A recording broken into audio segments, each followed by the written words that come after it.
Nós vamos abrir a palavra de Deus no texto que vamos meditar em Marcos 6. Marcos capítulo 6, versos 45 a 56. Marcos 6, 45 a 56. Jesus anda por sobre o mar. Logo a seguir, compeliu Jesus os seus discípulos a embarcar e passar adiante para o outro lado, a Betsaida, enquanto ele despedia a multidão. E tendo-os despedido, subiu ao monte para orar. Ao cair da tarde, estava o barco no meio do mar e ele sozinho em terra. E vendo-os em dificuldade a remar, porque o vento era contrário, por volta da 4ª vigília da noite, veio ter com eles, andando por sobre o mar, e queria tomar-lhes a dianteira. Eles, porém, vendo andar sobre o mar, pensaram tratar-se de um fantasma e gritaram, pois todos ficaram aterrados à vista dele. Mas logo lhes falou e disse, tende bom ânimo, sou eu, não temais. E subiu para o barco para estar com eles, e o vento cessou. Ficaram entre si atônitos, porque não haviam compreendido o milagre dos pães. Antes o seu coração estava endurecido. Estando já na outra banda, chegaram à terra em Genezaré, onde aportaram. Saindo eles do barco, logo o povo reconheceu Jesus, e percorrendo toda aquela região, traziam em leitos os enfermos, para onde ouviam que ele estava. Onde quer que ele entrasse, nas aldeias, cidades ou campos, punha os enfermos nas praças, rogando-lhe que os deixasse tocar, ao menos na orla de sua veste. E quantos a tocavam, saíam curados. Amém. Quando Jesus vem ao nosso encontro nas tempestades. Na introdução eu quero focar 3 aspectos. O primeiro aspecto que esse texto nos ensina é sobre as férias frustradas. Nós já tratamos disso quando examinamos o texto anterior. Vocês sabem que o contexto aqui é o contexto de férias frustradas. E eu não sei se você já passou por isso. De você arrumar as malas, fazer planos, pegar um mapa, sair com a sua família, ou num carro, ou num ônibus, ou num avião, você preparar o ambiente, você sair para férias, e de repente tudo que você programou deu errado. Tudo que você planejou, nada aconteceu. O que está acontecendo aqui é exatamente isso. Jesus estava saindo de férias com os seus discípulos. O contexto é que eles não tinham tempo para comer. Segundo, eles estavam tristes, porque João Batista tinha sido degolado na prisão de Maquerós. Por esta causa, Jesus toma a iniciativa de sair com eles para um lugar deserto, para descansarem. E o fato é que quando eles chegaram neste local, a multidão já havia antecipado a eles, e quando lá chegaram, tinha uma grande multidão. E Jesus, em vez de despedir a multidão e continuar de férias, diz a Bíblia que Jesus interrompe as férias e passa o dia ensinando a multidão. Quando chega a tarde, os discípulos incomodados buscam uma saída, buscam uma alternativa. E chegam para Jesus e dizem, mestre, despede o povo, manda o povo embora. Está ficando tarde, eles precisam comer alguma coisa. Esse lugar é perigoso, esse lugar é deserto. E Jesus surpreendentemente diz para eles, dai-lhes vós mesmos de comer. Parecia uma coisa ilógica, irreal, utópica. Alguém perguntou, onde compraremos pães? Filipe salta à frente, com a sua mente empírica, prática, e disse, o problema não é onde.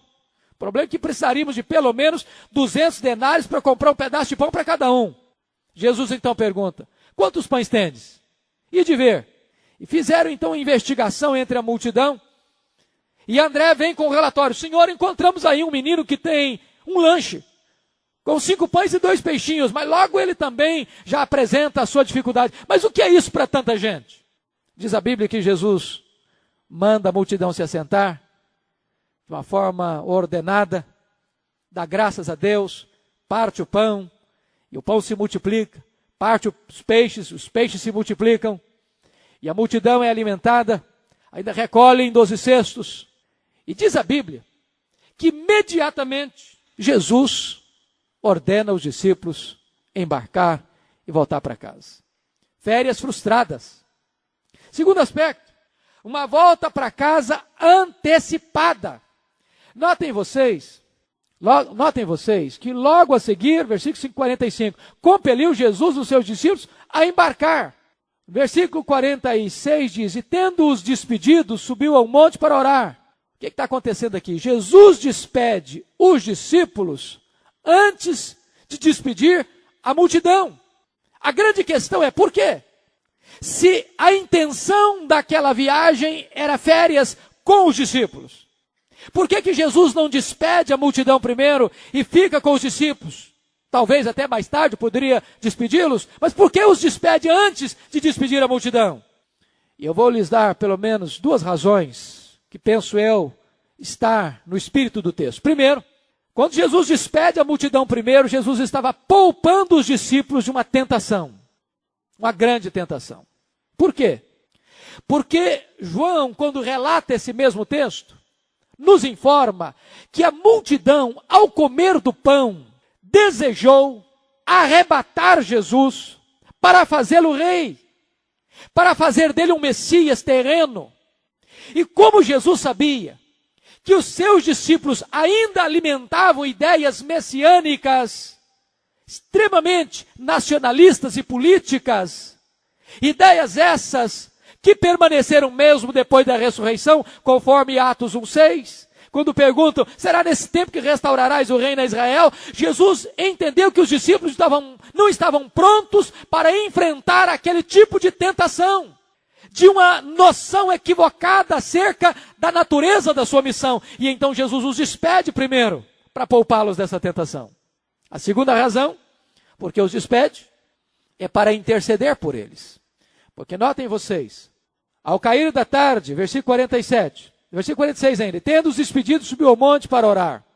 Ao cair da tarde estava o barco no meio do mar, e ele sozinho em terra. E vendo-os em dificuldade a remar, porque o vento era contrário. Notem vocês que Jesus sobe ao monte para orar. E orar por quê? Por que Jesus, ou para que Jesus, o que motiva Jesus a orar? Se vocês perceberem, todas as vezes que Jesus enfrentou uma tentação satânica, Jesus se refugiou em oração. E ele nos ensinou, orai e vigiai para que não entreis em tentação. A popularidade proposta pela multidão era uma tentação para Jesus, porque visava desviá-lo da cruz. Mais tarde, daqui a pouco, Pedro vai fazer o mesmo. Quando Jesus disse que ele iria ser entregue nas mãos dos pecadores, ia ser preso, ia ser morto, Pedro chamou à parte e começou a repreender, dizendo, Senhor, de jeito nenhum faças isto. Arreda Satanás, disse Jesus. Porque não cogita das coisas de Deus, sim das coisas dos homens. Ou seja, o humanismo é satanismo na perspectiva de Jesus. Qualquer caminho que desvie Jesus do Calvário é satânico. E Jesus enfrenta isso com oração. A segunda razão por que ele está orando é porque ele está intercedendo pelos seus discípulos. E por que motivo? Pelo menos por dois. Diz o texto aqui que o coração dos discípulos estava endurecido. Meus irmãos, isso é para nós uma lição tão séria. Porque se esses homens que andaram tão pertinho de Jesus, que viram os milagres de Jesus, que ouviram pessoalmente Jesus, conforme João escreve na sua primeira carta, que os nossos olhos viram, que os nossos ouvidos ouviram, que as nossas mãos apalparam, é isso que nós anunciamos a vocês. Se esses homens ainda enfrentam o dilema de um coração endurecido, muito mais nós, tantas vezes, não temos a percepção clara de quem é Jesus. Então Jesus discerne que o coração deles está endurecido, que eles não têm clareza de quem é Jesus ainda. E a segunda razão por que Jesus está intercedendo por eles é porque Jesus percebe que no coração deles ainda não havia um profundo amor e compaixão pela multidão que estava como ovelhas sem pastor. Por isso Jesus está no monte intercedendo. Então esta volta para casa foi antecipada, propositalmente. Terceira coisa da minha introdução é uma volta para casa turbulenta. Ora, se as férias se frustraram, o que nós esperaríamos, pelo menos, é que a viagem de volta para casa fosse serena e tranquila. Foi o que não aconteceu. Porque quando você sai de férias, de repente não deu certo, Ok, a gente volta para casa, faz de conta que está de férias, dá uma relaxada.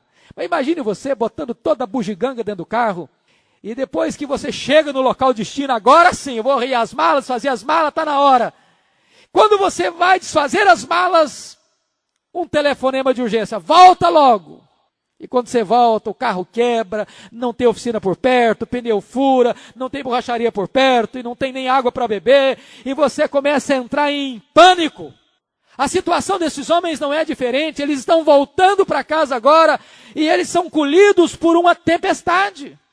A viagem de volta para casa é turbulenta. E aqui que nós encontramos algumas lições muito oportunas para o nosso coração nesta tarde. Primeiro ponto que eu chamo a sua atenção nesse estudo, dada essa introdução, são as grandes tempestades da vida. As grandes tempestades da vida.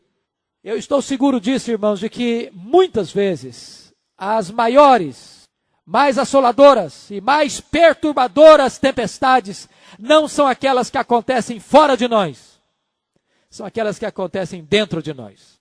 Não são as tempestades das circunstâncias, são as tempestades dos sentimentos. Não são os fatos, são os sentimentos. Os tufões mais violentos não são aqueles que agitam as circunstâncias, mas aqueles que deixam em turbulência a nossa alma. Não são aqueles que nos ameaçam levar para o fundo do mar, mas são as geleiras que se derretem como uma avalanche nas montanhas alcantiladas do nosso próprio coração e que nos afogam em desespero. E aqui nós encontramos algumas tensões muito sérias que eu chamo a sua atenção nesta tarde. Primeira tensão que esse texto encerra. Como é que você vai conciliar obediência com turbulência? Ou seja, quando a obediência nos empurra para o olho da tempestade. Você pode entender isso? Quando a obediência empurra você para o olho da tempestade. Porque o texto informa, logo a seguir, compeliu Jesus os discípulos a embarcar. Jesus não pediu, não solicitou, não sugeriu. Jesus ordenou, compeliu, obrigou. E quando eles obedecem, eles entram no olho da tempestade. Quando eles fazem o que Jesus mandou fazer, quando eles estão no centro da vontade de Deus, eles são apanhados por uma tempestade. É mais fácil entender que quando você está obedecendo a Deus, as coisas vão bem, mar de rosas, e você caminha por jardins engrinaldados de flores, e não pela fornalha acesa da aflição. Não é verdade? Mas como entender que quando você está fazendo a vontade de Deus, andando conforme Deus mandou você andar, mesmo a contragosto, porque você queria estar de férias, mas as férias foram frustradas, e Deus diz para você, vai, você vai. E quando você vai, você enfrenta um problema. Isso significa uma coisa, para você e para mim. Que presença de problemas não é sinal de estarmos fora da vontade de Deus. Enfrentar problemas não é sinônimo de indiferença de Deus. Vida cristã não é uma sala VIP. Vida cristã não é uma redoma de vidro, nem um paraíso na terra. Quando Davi foi ungido rei no lugar de Saul, a unção sobre Davi não o levou ao trono, levou à caverna, às cavernas úmidas, aos desertos tórridos, às fugas mais perigosas, da loucura de um rei. Você poderia pensar, puxa vida, eu pensei que o homem fosse ungido, no dia seguinte guindado ao trono. Por que Deus não botou Davi logo no trono, no dia seguinte? Por que Davi, depois de ungido, tem que passar por tantas tempestades antes de chegar ao trono? Porque Deus estava preparando Davi para o trono. Deus estava arrancando Saul do coração de Davi, para que Davi ocupasse o lugar de Saul. E o bisturi que Deus estava cirurgiando Saul interno do coração de Davi, era a loucura de Saul. Muitas vezes, Deus usa as circunstâncias adversas para trabalhar em nós, para sermos treinados na experiência da vida cristã. Quando você olha para a experiência do apóstolo Paulo, Deus dá uma ordem para ele, para Barnabé e para ele, lá em Atos 13, que eles deviam ser separados e enviados para a primeira viagem missionária. E eles obedecem, e ele é apedrejado. Na segunda viagem ele quer ir para a Ásia e Deus diz, não, não é para a Ásia, você vai para a Europa. E ele entra na Europa e é açoitado. E ele quer voltar para oferecer ofertas de amor à igreja pobre de Jerusalém. E eles dizem para ele, você vai ser preso. Ele diz, eu estou pronto a morrer. E Deus aparece para ele em Jerusalém e diz, coragem, Paulo, porque como você deu testemunho em Jerusalém, eu quero que você dê testemunho em Roma. E ele pegou o navio para Roma e enfrentou um naufrágio. E ele que tanto queria visitar Roma, chega em Roma com algemas nas mãos. O maior homem da história do cristianismo. Mas este homem vai dizer, eu quero que vocês saibam que as coisas que me aconteceram têm antes contribuído para o progresso do evangelho. Que coisas, Paulo? Que coisas? Sua perseguição em Damasco, sua rejeição em Jerusalém, seu esquecimento em Tarso, seu apedrejamento em Listra, seu açoitamento em Filipos, sua perseguição em Tessalônica e Bereia, chamado de tagarela em Atenas, de impostor em Corinto, enfrenta feras em Éfeso, preso em Jerusalém, acusado em Cesareia, naufrágio para Roma, picado por uma cobra em Malta, preso em Roma, no centro da vontade de Deus, mas enfrentando uma tempestade. Como conciliar isto? Você está no centro da vontade de Deus e enfrentando uma grande tempestade na vida. Esta é a atenção desse texto. Segundo lugar, vamos em outra atenção. Quando Deus parece demorar, você lida com isso? Isso acontece com você? Deixa eu fazer uma consulta. Não tem acanhamento de me responder. Quem aqui ora por uma causa há mais de 5 anos sem ter recebido ainda a resposta da sua oração? Levanta a mão, só para eu saber. A maioria de nós. Nós lidamos com isso. A demora de Deus. Você pode imaginar que quando eles entraram naquele barco, ainda era dia, antes do cair da tarde. Porque ao cair da tarde, Jesus estava só e eles estavam lá no meio do mar. Eram 14 quilômetros. Eles estavam exatamente a 8 quilômetros da praia, possivelmente no meio do trajeto. E agora a quarta vigília da noite, ou seja, das 3 da madrugada às 6 da manhã, e eles estão no pivô da crise, no epicentro da tempestade, no meio do problema. E certamente, como eles desejaram, como eles aguardaram que Jesus chegasse. E Jesus não chegou, no tempo que eles esperavam. Quarta vigília da noite, irmãos, era como se fosse a última hora, a última chance. É como se dissipasse do coração deles toda a esperança de salvamento. Às vezes nós temos que lidar com essa tensão. Estamos com um problema sério, grave, crônico, que se arrasta, e nós oramos, e nós jejuamos, e nós clamamos, e parece que o problema não se resolve. Eu penso no meu coração, à luz de João capítulo 11, que talvez o grande drama que Marta e Maria enfrentaram não foi apenas a doença de Lázaro, mas foi a demora de Jesus. Porque elas não têm dúvida de mandar um recado. Está enfermo aquele a quem amas, não precisa acrescentar mais nada. A frase está perfeita. Quem ama tem pressa em socorrer a pessoa amada. Mas diz a Bíblia que Jesus demora mais 2 dias onde estava. E quando Jesus chega, Lázaro já está sepultado. E eu imagino no meu coração que alguém estava na casa de Marta, a casa lotada de gente, e alguém chega para ela e perguntou, Marta, você já mandou avisar Jesus que Lázaro está doente? Ela disse, já mandei um portador atrás dele. E talvez uma outra pessoa dissesse, mas será que ele vem? Ela respondia com segurança, claro que ele vem, ele nunca nos deixou na mão, ele nunca nos decepcionou, ele vai chegar. E Lázaro piorando. Encosta outra pessoa e pergunta, Marta, por que Jesus não veio ainda? Será que ele vem mesmo? Ela diz, ele vai chegar. Até que alguém chega para ela e diz, olha Marta, seu irmão acabou de morrer e o seu Jesus não chegou. Esse negócio adoeceu a alma de Marta. Isso ficou engasgado, isso ficou atravessado na garganta de Marta. Ao ponto dela limitar o poder de Jesus, de descrer da sua intervenção milagrosa naquele momento na sua família. Quando Jesus chega, e Jesus diz para ela, o teu irmão há de ressurgir, Marta. Diz, eu sei que ele há de ressurgir no último dia. Diz, o senhor não sei nem me avisar, porque eu já sabia. Marta, eu não serei, não, Marta, eu sou a ressurreição e a vida. Quem crê em mim, ainda que morra, viverá. Passou-se um tempo, ela voltou para casa, chamou Maria. Maria foi lá onde Jesus estava. Depois Jesus foi ao túmulo. Jesus chorou diante do túmulo. uma multidão ao redor. Jesus torna a falar, tirai a pedra. Marta salta na frente e diz, não adianta, Jesus, já cheira mal. Marta, Marta, eu não te disse que se creres verás a glória de Deus?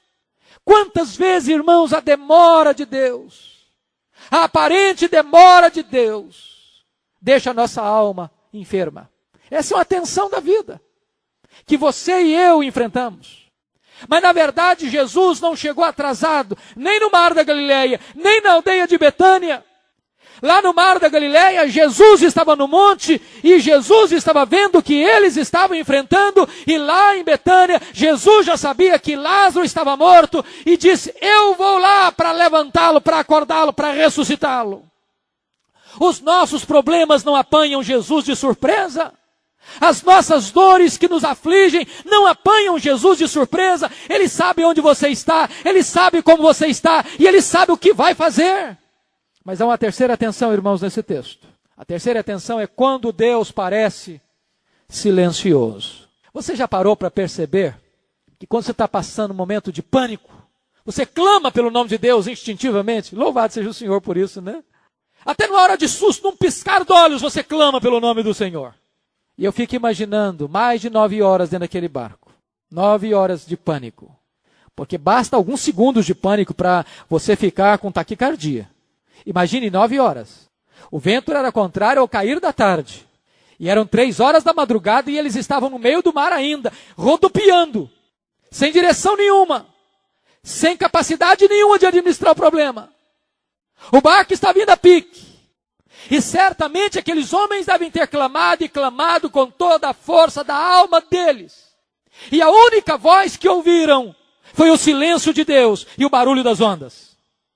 Eu quero lhes dizer que muitas vezes o silêncio de Deus é mais alto e grita mais aos nossos ouvidos do que o barulho das circunstâncias. Como lidar com isso? Como encarar uma situação dessa? Como a que Jó encarou? Vocês conhecem a história. De perder os bens, os filhos, a saúde, a compreensão da esposa, dos amigos, ser jogado na sarjeta, de erguer aos céus a sua dor, seu clamor, as suas perguntas, os seus porquês, os seus paraquês. E a única voz que escutar do céu foi o silêncio total, absoluto de Deus. Tem hora que a nossa dor é a mesma dor de Absalão. Vocês lembram de Absalão? Quando não podia ver o pai. Quando o pai se recusava a vê-lo. Quando o pai até permitiu ele voltar para Jerusalém, mas disse, não quero que ele veja a minha face. E um dia Absalão mandou um recado para o pai, pai, eu prefiro que o senhor me mate, mas que o senhor fale comigo. Talvez uma das dores mais cruéis da vida, mais dramáticas da vida, é você ter a percepção e o sentimento do silêncio de Deus. Mas o silêncio de Deus é pedagógico. O silêncio de Deus é proposital. Deus não é sádico. Deus não quer o seu mal. Deus não é um pai carrasco. Ele é cheio de amor e de graça. Quando Deus está silencioso, é porque Ele está trabalhando um projeto maior. É porque os seus olhos conseguem enxergar na diversidade dessas circunstâncias amargas e cruéis um mosaico mais bonito. Ele está vendo o fim, Ele está vendo o propósito, Ele está vendo a finalidade, Ele está vendo o fim glorioso que todas essas coisas promovem e produzem. E nós podemos falar pela fé, sabemos que todas as coisas cooperam para o bem daqueles que amam a Deus. Daqueles que são chamados segundo o seu propósito. Por isso, irmãos, eu chamo a sua atenção para nós olharmos o segundo ponto da nossa mensagem. Primeiro, foram as grandes tempestades da alma. Segundo ponto, quando Jesus chega nas tempestades da nossa vida. Eu fico pensando que o problema na nossa vida é como a onda do mar.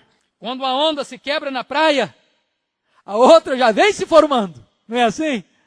Se acaba se desvencilhar de um problema, já tem outro.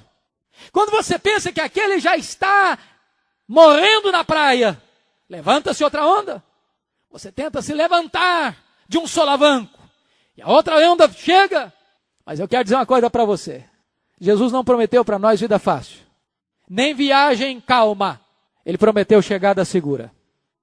Vão indo de força em força. Cada um deles comparece diante de Deus em Sião. Firme, querido. Coragem. porque ninguém vai ficar pelo meio do caminho. Aquele que começou a boa obra em vós, há de completá-la até o dia de Cristo Jesus, porque o texto vai nos dizer que Jesus vem ao nosso encontro na hora da nossa tempestade. E aqui eu chamo a sua atenção para algumas lições. Primeiro, Jesus sempre vem ao nosso encontro na hora da tempestade. Vou dizer uma coisa para você, à luz desse texto. As tempestades não são autônomas, nem chegam por acaso. Elas não apenas não apanham Deus de surpresa, elas estão na agenda de Deus. Elas estão no currículo de Deus. Elas estão no programa de Deus. Deus é soberano e nada escapa ao seu controle. Quero lhe dizer que as tribulações são recursos pedagógicos de Deus, para Deus trabalhar na sua e na minha vida. E Jesus Cristo foi ao encontro deles. Não atrasado, na hora certa. Não dentro da agenda deles, dentro da agenda de Deus.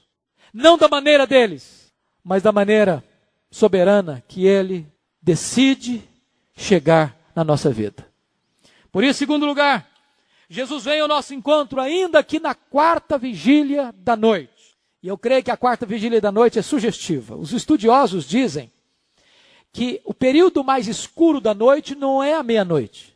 É exatamente na madrugada, no período que precede a aurora. A quarta vigília da noite é o tempo em que você joga a toalha, que você chega no fim do túnel, que você chega no fim do poço, no fundo do poço, que você decreta a sua falência, que você reconhece, ou Deus faz um milagre ou não tem jeito. Quando você admite que as suas forças, as suas reservas, os seus recursos, os seus métodos são insuficientes para sair dessa crise. É nesta hora que você pensa que não tem mais jeito, é que Ele chega. Quando parece que toda a esperança já se dissipou. Agora preste atenção, muitas vezes Deus nos livra da tempestade. É verdade. Outras vezes, Deus nos livra não da tempestade, mas na tempestade. Outras vezes, Deus nos livra através da tempestade. Deus não poupou os amigos de Daniel de entrarem na fornalha ardente. Deus não poupou Daniel da cova de leões, mas os poupou na fornalha e na cova dos leões. Mas às vezes, Deus não nos poupa nem mesmo da morte. Deus não poupou Paulo da guilhotina, mas levou para o céu através do martírio. A quem mais Deus honra? Quem tem mais fé? Os que vivem pela fé ou os que morrem pela fé? Os que são livres? Ou os que se capitulam e tombam em campo de batalha? Não sabemos.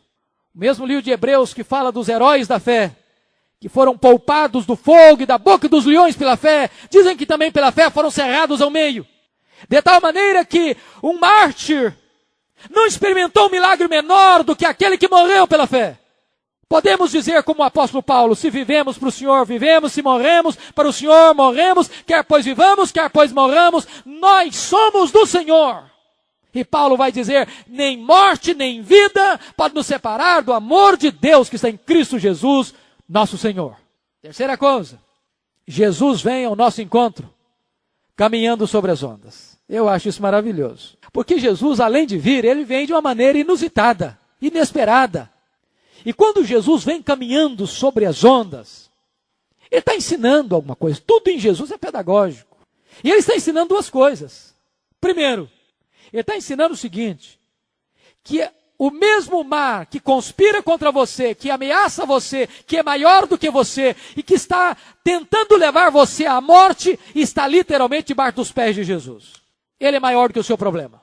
Você não tem controle, mas aquilo que está fora do seu controle está debaixo dos pés de Jesus. A segunda coisa que ele quer ensinar com isso, é que a Bíblia nos informa lá no livro de Naum, que Deus faz o seu caminho na tormenta, na tempestade. Muitas vezes, o caminho, a estrada que Deus pega para chegar na sua vida é a estrada da tempestade. É pela tempestade que Deus entra, tem acesso e chega à sua vida. Deus é soberano. Ele faz o que Ele quer. Ele até escolhe um caminho com uma tempestade para ter acesso à nossa vida. Mas, queridos irmãos, eu queria colocar para vocês o último ponto desta meditação. A intervenção de Jesus nas tempestades da vida. Agora diz a Bíblia que Jesus chega. que Jesus vem. Vem para fazer o quê? Para que ele veio? Em primeiro lugar, notem vocês que coisa lindíssima que esse texto nos mostra. Versículo 48. E vendo-os em dificuldade a remar, porque o vento lhes era contrário, por volta da 4ª vigília da noite, veio ter com eles, andando por sobre o mar, e queria tomar-lhes a dianteira. Eles, porém, vendo andar sobre o mar, pensaram tratar-se de um fantasma e gritaram, pois todos ficaram aterrados à vista disto. Mas logo lhes falou e disse, tende bom ânimo, sou eu, não temais. Prestem atenção nisso. Há 2 textos que falam de tempestade no ministério de Jesus. O primeiro foi quando ele acalmou o mar, estando dentro do barco com os discípulos. Daquela feita, primeiro Jesus acalmou o mar, depois se dirigiu aos discípulos. Agora, Jesus primeiro se dirige aos discípulos para depois acalmar o mar. Por quê? Por quê? Porque Jesus estava exatamente percebendo que o problema maior daqueles discípulos não era mais o mar, era o coração deles. Não era mais o mar, era a alma deles. Não eram mais as circunstâncias, eram os sentimentos deles. E agora Jesus Cristo vai curar esta crise existencial deles, usando 2 expressões. Primeiro, Jesus levanta o ânimo deles. Tende bom ânimo. Eu gosto disso, irmão, sabe por quê? Jesus poderia censurar de novo aqueles discípulos, mas Jesus é tão terno e tão doce, e tão meigo, e tão compreensivo, que quando ele vê uma pessoa quebrada, ele não esmaga a cana quebrada. Jesus nunca humilhou uma pessoa, nunca. Quando ele percebeu que aqueles homens estavam extremamente esgotados emocional e espiritualmente, Jesus procura renovar o coração deles. Tende bom ânimo, tende bom ânimo. Levantem a cabeça, ergam os olhos, tomem força, encorajem-se. Mas a segunda palavra que Jesus vai dizer para eles é de que o antídoto para o nosso medo é o próprio Jesus, é a própria presença de Jesus. Preste atenção na expressão. Tende bom ânimo, sou eu, não temais. Notem que entre o desânimo e o medo, ou entre o ânimo e o medo, está Jesus. A única maneira de você eliminar o medo pelo ânimo é com Jesus. Sem Jesus, o medo prevalece. Sem Jesus, o desânimo toma conta. Não há forma do homem sentir-se animado na tempestade, a não ser pela presença de Jesus. Aqui está a grande diferença entre a autoajuda e a ajuda do alto. A autoajuda é quando a pessoa diz o seguinte, a força está em mim. Eu tenho a força. Eu sou forte. Eu sou poderoso. Eu consigo. Eu vou para frente. A ajuda do alto é quando Deus diz coragem. Porque eu sou contigo. Porque eu estou aqui. Porque eu sou a sua fortaleza. Porque eu conduzo você em triunfo. Levanta a sua cabeça. Isso não procede de dentro. Isso procede de cima. O cristianismo deveria ser a maior força de ajuda do alto da humanidade. A pregação do cristianismo é uma pregação que levanta o homem do seu abatimento, da sua prostração, do seu desânimo. E a única maneira de fazer isso é dizer, eu estou aqui, sou eu. É por causa de Jesus. Segunda coisa, Jesus vem para acalmar as tempestades das circunstâncias. Ele acalmou o coração, agora ele acalma a circunstância. Isso é maravilhoso, porque também ninguém aguenta uma viagem toda de turbulência. Lembram que até no naufrágio de Paulo, teve uma hora lá que eles chegaram nos bons portos. Tem tufão, tem vento contrário, tem naufrágio, mas tem bons portos também. De vez em quando Deus nos dá um refresco. Só um detalhe, lugar de descansar não é aqui não. Há um descanso para o povo de Deus. Paraíso não é aqui também não. Aqui é luta, aqui é prova, aqui é vale, aqui temos aflição, aqui choramos. Aqui precisamos da graça, da força, do ânimo, do encorajamento dos irmãos. Aqui nós precisamos de que Jesus intervenha sempre para acalmar as nossas tempestades. E ele chega e o vento cessa. Ele entra no barco e o vento cessa. Que coisa boa. Eu não sei qual é a tempestade da sua vida que está precisando ser cessada. Eu não sei qual é o problema da sua vida que se levantou como o mar da Galileia. Preste atenção nisso. Mar da Galileia era o lugar mais conhecido daqueles homens. Era a praia deles, era o quintal deles, era o lugar do ganha-pão deles. Eles conheciam cada palmo daquele mar. Mas de repente algo tão comum, tão corriqueiro, tão familiar, tão cotidiano se levanta contra você. De repente alguém com quem você conviveu a vida toda torna-se uma pessoa desconhecida para você. De repente uma situação que você dominava e você administrava com total segurança se volta contra você. É o mar da Galileia, é a tempestade. Mas quando você não pode mais administrar, Jesus chega e põe ordem na casa e traz bonança nesse mar encapelado. Terceiro lugar, Jesus vem para corrigir nossas ideias distorcidas. Imagine comigo a cena. No meio do mar, tempestade, vendaval, ondas, parecendo quase um tsunami. Pensa nisso. Noite escura. Certamente, de vez em quando deveria o céu riscar-se com um relâmpago luzidio que abria um facho de luz na noite escura. E num desses relâmpagos, eles olham e veem uma silhueta caminhando resolutamente na direção deles. E eles não têm dúvida e gritaram, é um fantasma. Não era só Herodes que era supersticioso, não. Os discípulos também eram. E às vezes, alguns de nós ainda são. De vez em quando ainda encontro crente que tem medo de passar debaixo de escada. De vez em quando ainda encontro crente que quando acha um gato preto na rua, acha que o dia vai ser um dia de agouro. Que se for hospedar num hotel e chegar no quarto 13, ele muda de quarto. E se tiver que entrar naquele quarto, joga um salzinho grosso para dar uma melhorada. É um fantasma! E Jesus Cristo vem para corrigir essa distorção da superstição. Nós estamos vivendo uma época de forte superstição no meio chamado evangélico brasileiro. Forte superstição. Eu quero lhes dizer que superstição não é cristianismo. Cristianismo não tem nada a ver com esse negócio de superstição. Crente não lê horóscopo. Crente não consulta horóscopo para saber como é que vai ser seu dia. A nossa vida não é regida por astros, nem por acaso, nem por leis físicas. A nossa lei é regida por Deus. A lua está na direção tal, então eu acho que a minha vida vai acontecer isso, vai acontecer assado, está mais favorável para isso, está mais favorável para aquilo outro. Eu acho que hoje o dia está melhor para negócio, hoje o dia está melhor para relacionamentos. Para com isso. Quem dirige a sua vida é Deus. Quarto lugar, Jesus vem para levar-nos em segurança para o nosso destino. Louvado seja o Senhor. Jesus entrou no barco, o barco chegou ao seu destino e vai chegar. Eu quero dizer para você que você vai chegar ao seu destino. Não tem o mínimo perigo desse barco afundar com Jesus. Tempestade vem, tempestade vai, mas o barco vai chegar, salvo e seguro no seu destino. E o seu destino é a glória. Aos que Deus predestinou, a esses Deus também chamou. Aos que Deus chamou, a esses Deus também justificou. E aos que Deus justificou, a esses Deus também glorificou. Seu destino é a glória. E Paulo diz, eu estou bem certo de que nem a vida, nem a morte, nem anjos, nem principados, nem poderes, nem altura, nem profundidade, nem qualquer outra criatura poderá separar você do amor de Deus que está em Cristo Jesus. Então, meu amado irmão, fica firme aí. Se você crê no Senhor Jesus, Jesus está na sua vida, você é mais do que vencedor. Finalmente, em último lugar, quinto lugar, Jesus vem para curar os enfermos.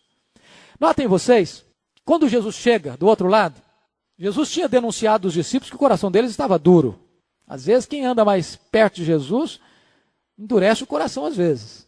Quando eles chegam do outro lado, a multidão fica sabendo, e por onde Jesus passa, por campos, vilas e cidades, as pessoas vão trazendo nas macas, para as praças, as pessoas doentes, rogando a Jesus, que pelo menos essas pessoas pudessem tocar na orla de suas vestes. E diz a Bíblia que todos que tocavam eram curadas. Às vezes as pessoas criam elementos místicos para cura, mas não tem nenhum tipo de cura estereotipada no Novo Testamento. Algumas pessoas foram curadas quando Jesus as tocou. Outras pessoas foram curadas quando elas tocaram em Jesus. Outras pessoas foram curadas sem toque nenhum. Outras pessoas foram curadas à distância. A verdade bíblica é que Jesus cura. O método, ele quem sabe. Ele é soberano para escolher aquele que melhor lhe convier, segundo a sua boa, perfeita e agradável vontade. Mas tem uma lição aqui. Não deveríamos nós ter a mesma atitude destes que trouxeram as pessoas aflitas, carentes, necessitadas, enfermas, para que Jesus as toque, para que elas toquem Jesus? Não deveríamos nós ter muito mais urgência em trazer as pessoas para o grande médico, supremo médico, médico dos médicos, para que Jesus as perdoe, as liberte e as cure e as salve? Que Deus nos ajude, que Deus nos dê graça, que Deus nos encoraje, que Deus nos console, que Deus nos anime, que Deus nos revigore a alma nesta noite, queridos, através da sua palavra. Nós queremos orar por você, pedir ao Senhor, como aqueles tripulantes daquele navio que ia para Roma, um dia pediram: Senhor, faz amanhecer o dia. Talvez você está passando por uma tempestade longa, talvez você só vê escuridão à sua volta, e você crê que Deus está aqui, que Deus é poderoso, que Deus ouve o seu clamor, que Deus ouve a igreja, e você quer colocar essa causa diante de Deus. Então vem aqui à frente, vem orar ao Senhor.